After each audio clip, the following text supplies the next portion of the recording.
Let's mic सफलता की रामायण।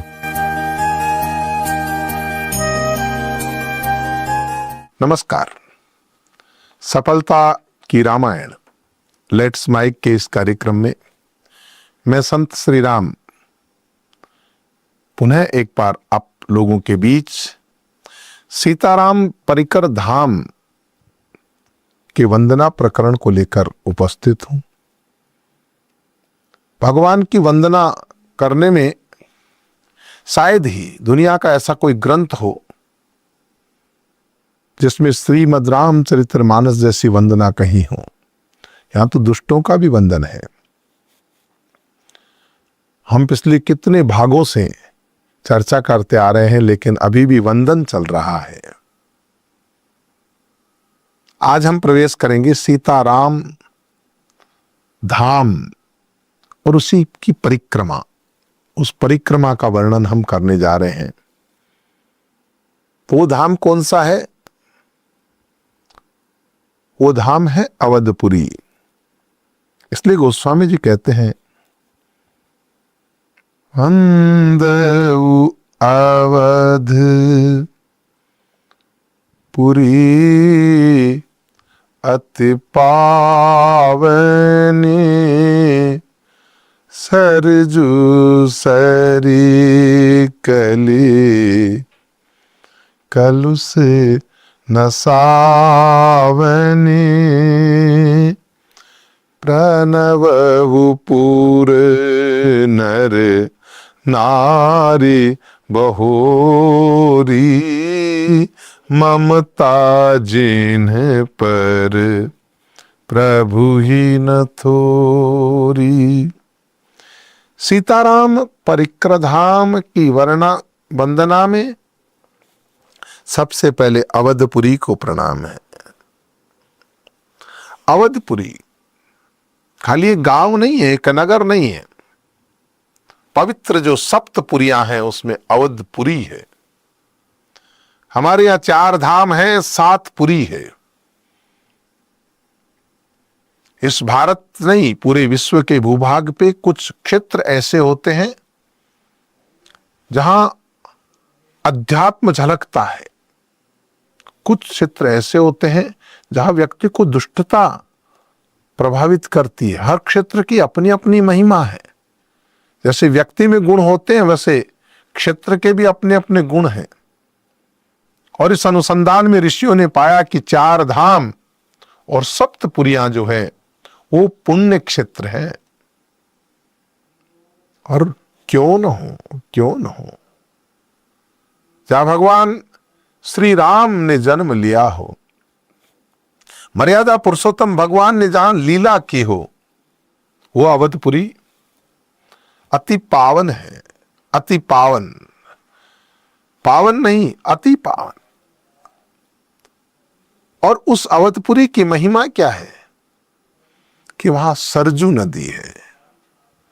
गंगा का स्नान करने से, गंगा का पान करने से, गंगा का स्नान करने से, जमुना का पान करने से जो फल मिलता है, वो मां सरयू का दर्शन करने मात्र से वो फल मिलता है।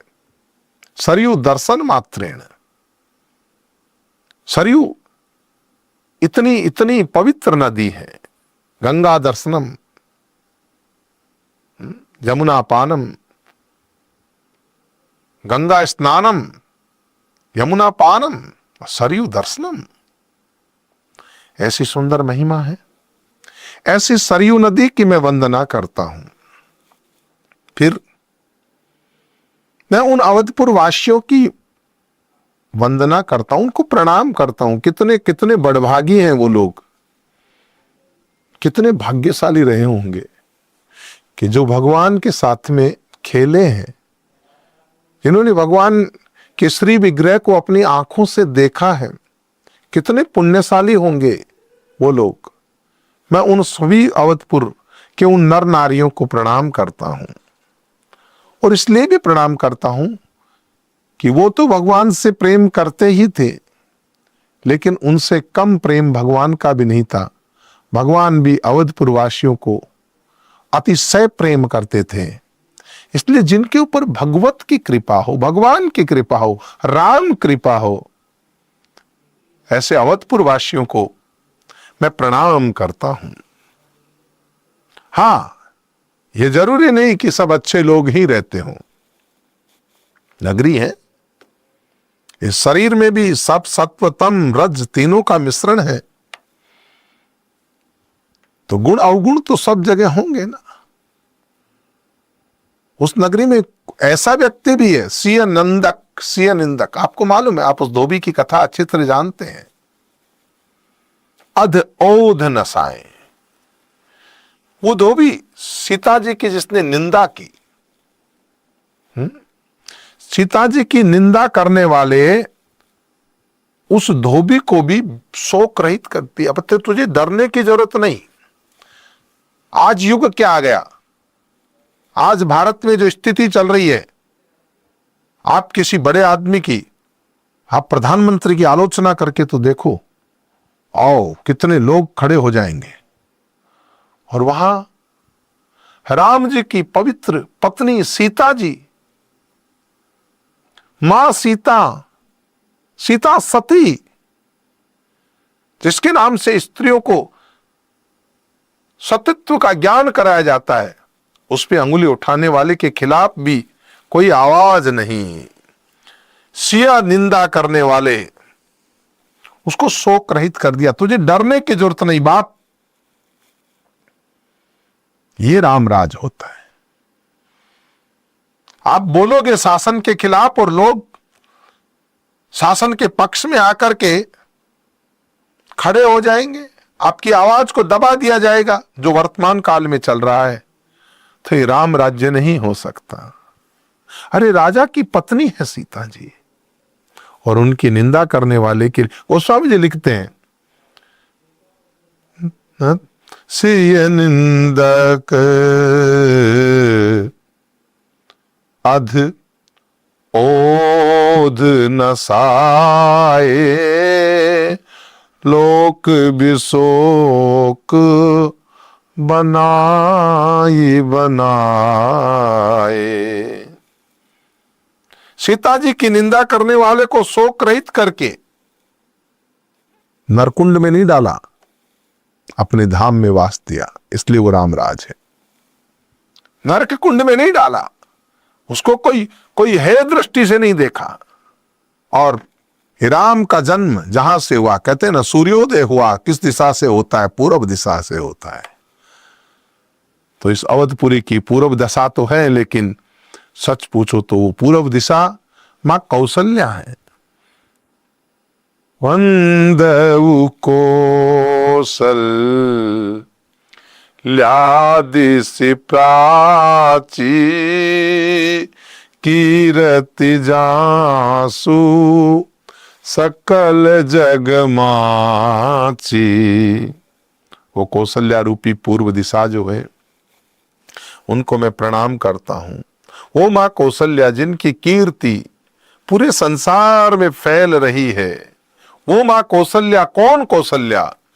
प्रगटे उजे हैं रघुपति ससि चारु, विश्व सुखद खल कमल तुसारू।